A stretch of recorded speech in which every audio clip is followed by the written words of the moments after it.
सतियों में अहल्या जी का सबसे प्रथम क्रम पर नाम। सप्त मोक्षदायिका पुरियों में अयोध्या का सबसे पहले नाम है। अयोध्या, मथुरा, माया, काशी, कांची, अवंतिका, पुरी, द्वारावती चैव सप्तैता मोक्षदायिका। और चिरंजीवों में अश्वत्थामा, बलि, व्यासः, हनुमांश्च विभीषण, कृपः परशुरामश्च। अकार के चलते ओनली अश्वत्थामा, अयोध्या, अहल्या।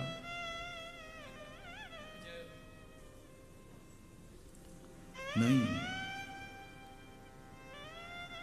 इन श्लोकों पर भी विचार करना चाहिए। वैसे देखा जाए तो अहल्या तो एक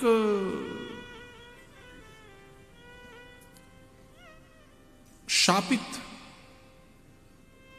और वो शाप भी इस तरह से इसलिए, तो सती कैसे कहेंगे अहल्या को? और सतियों की सूची में अहल्या जी का नाम सबसे पहले। क्या तात्पर्य है? कथा ऐसी है कि ब्रह्मा जी ने एक बार बड़े ही मूड में होंगे, प्रसन्नता और रिलैक्स और कुछ सृजन की इच्छा हुई, तो उन्होंने जिस नारी को बनाया, इतनी सुंदर, इतनी सौम्य, इतनी आकर्षक, वो नारी थी अहल्या। इतनी सुंदर रचना हुई, और निश्चित ही नारी सुंदर रचना है परमात्मा की, कविता है। फिर ब्रह्मा जी ने सोचा कि इतनी सुंदर है, इसलिए उसकी रक्षा भी उतनी ही जरूरी है। नहीं तो लोग इसको भोग दृष्टि से देखेंगे, और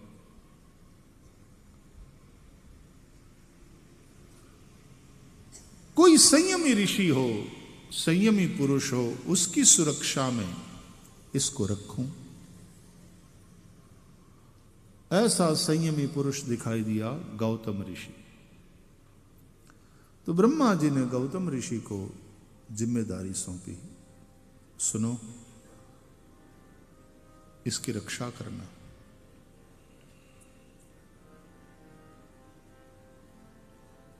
इसका सत्वित्व अक्षुण्ण, इसका हर प्रकार से रक्षण हो। जी,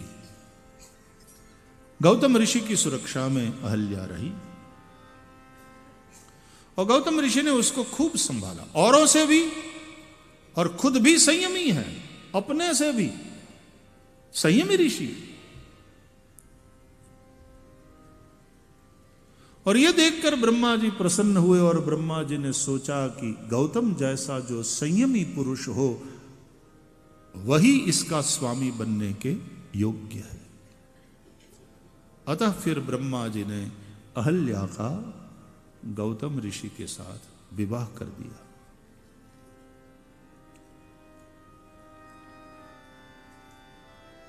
ये गौतम ऋषि की पत्नी बनी। बड़ी सुंदर थी, औरों की कौन कहे। देवराज इंद्र उसके सौंदर्य को देखकर लुब्ध हुआ, मुग्ध हुआ।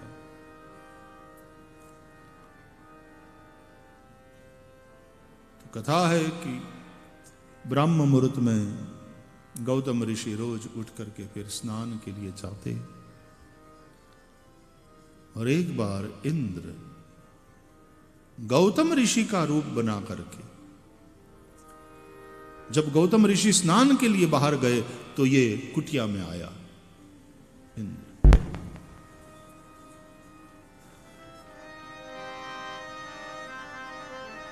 अहल्या को आश्चर्य हुआ कि अभी अभी गए थे, इतने जल्दी स्नान करके लौट आए।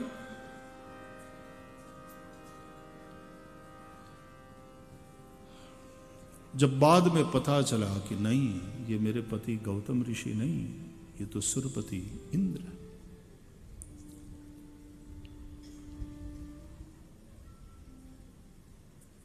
स्वयं सुरपति इंद्र मेरे लिए इतना पागल है। स्त्री की कहीं कमजोरी होती है,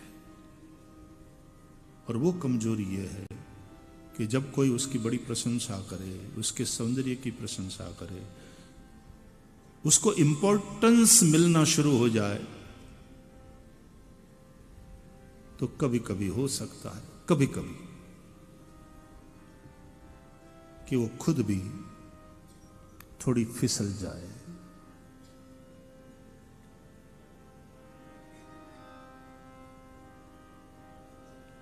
इसलिए इस प्रकार के पुरुषों की इस प्रकार की प्रशंसा से स्त्री को बचना चाहिए।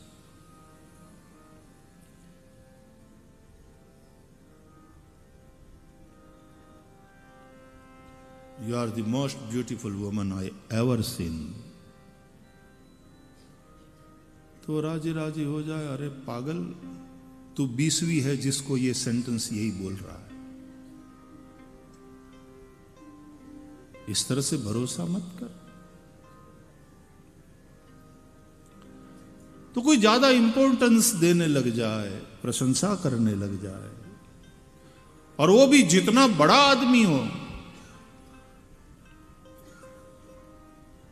तो अपने पथ से च्युत हो जाने की संभावना बढ़ जाती है।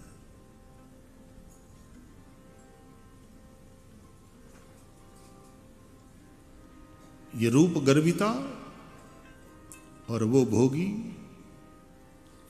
याद रहे, ये जब कथा सुनाता हूं तो जो ना समझ लोग है उसके मन में कि तुम्हारे देवता, इंद्र तो देवताओं का राजा, और तुम्हारे देवता इस प्रकार के हैं, अय्याश, व्यभिचारी। इन कथाओं का रहस्य है, वो अभी यहां कहने का समय नहीं है, लेकिन इसका रहस्य है। खगोल में जो घटनाएं घटती है, आसमान में, आकाश में, ग्रहों की,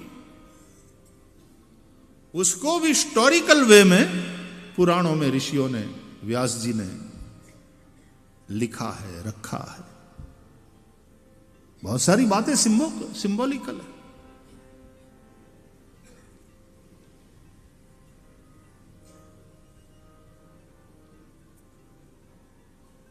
कहीं पर किसी कथा में चर्चा करी थी, और फिर वो कहानी फिर कभी और, लेकिन इसके मायने। गौतम ऋषि आए, और गौतम ऋषि को जब ये पता चला तो गौतम ऋषि ने क्रोध किया, इंद्र पर भी, अहल्या पर भी शाप दिया। इंद्र को सहस्त्र भग बनने का, और अहल्या को शल्या बनने का।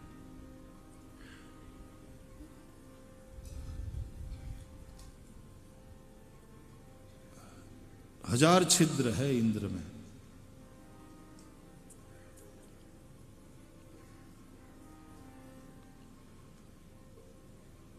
और जिनमें हजार छिद्र होता है वो अपने हजारों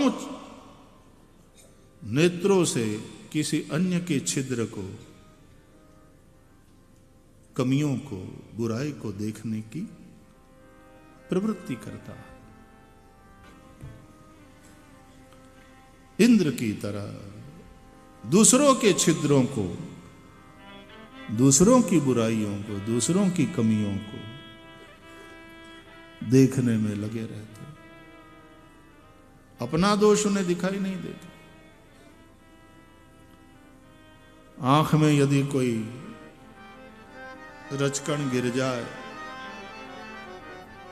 दुनिया को देखने वाली आंख अपने भीतर के कचरे को देख नहीं पाती। किसी और की सहायता लेना पड़ता है कि जरा देखो ना मेरी आंख में क्या गिर गया, खटक रहा है।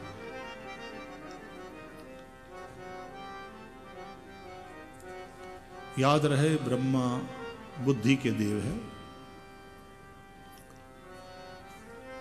यह अहल्या मति स्वरूपा है। मति वाकई बहुत सुंदर है, लेकिन जिसके पास जितनी सुंदर मति हाईली इंटेलेक्चुअल हो जो, तो उसको उतने ही संयम की भी जरूरत पड़ती है। गौतम ऋषि एक संयमी महापुरुष, उसकी रखवाली में दिया। हाईली इंटेलेक्चुअल हो लेकिन संयम ना हो तो फिर वो बुद्धि का दुरुपयोग करेगा, खुद भी दुखी होगा, औरों को भी दुखी करेगा।